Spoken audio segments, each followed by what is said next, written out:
Morning, everyone. Sunday, August the 16th, 2020. We're getting there. Sonnet 145. Apparently, the worst sonnet ever. So, Patterson destroys this sonnet. Most online sources are slightly charitable, in particular, this one, which says, Shakespeare was young in 1582 when this was apparently written. He was only 18. And he just had a shotgun wedding with Anne Hathaway, which is under dispute. Even Patterson himself says it's probably likely Shakespeare, being much younger than her, chased her rather than had the shotgun wedding.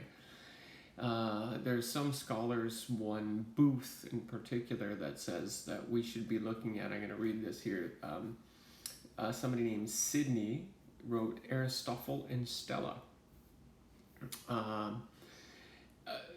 But it hadn't been written by the time Shakespeare wrote this sonnet. They're comparing some, and if you go online, you can actually read them and see how the themes are really close to the themes of this in terms of love.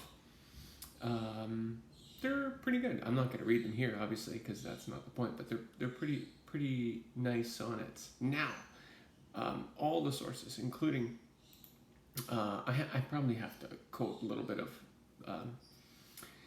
Patterson. His first sentence, edited. Many critics consider this poem so awful they'd like to see it excluded from the sequence. Now, it's not iambic pentameter, it's iambic tetrameter. So it adds syllables to the line. There's conspiracy theories. Patterson says that Shakespeare didn't even write this, which means you'd have to extend that conspiracy theory to say the 1609 Quattro wasn't his creation. Otherwise, he would never have included this in it if he didn't write it. Or basically, in sum, what everybody says is he was really young.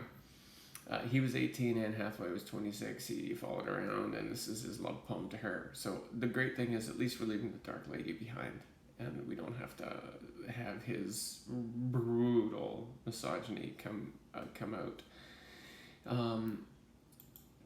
But the cool thing is, if you get the Patterson book, or you look at some of the other places online that I'm looking at now, they tear apart each line and find material, analogy, metaphor, simile that's really worth talking about. So if you're breaking this down in an English classroom, well, it is a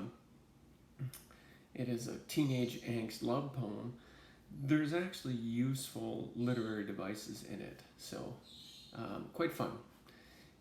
But it's even more fun to read about how much people really didn't like it, especially when you see here that there's some pun on the word hate and annunciation plays that make you think that he's bringing up Anne Hathaway's name in particular. I'll leave it up to you. Here's 145. Oh, and love, the word love is personified. It's given a proper noun.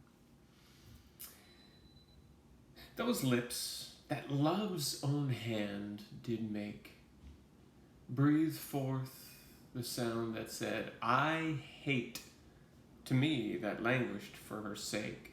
But when she saw my woeful state, straight in her heart did mercy come, chiding that tongue that ever sweet was in giving gentle doom, and taught it thus anew to greet. I hate, she altered with an end that followed it to a gentle day. Doth follow night, who like a fiend from heaven to hell is flown away. I hate, from hate away she threw, and saved my life, saying, not you. Have fun with that one. See you tomorrow.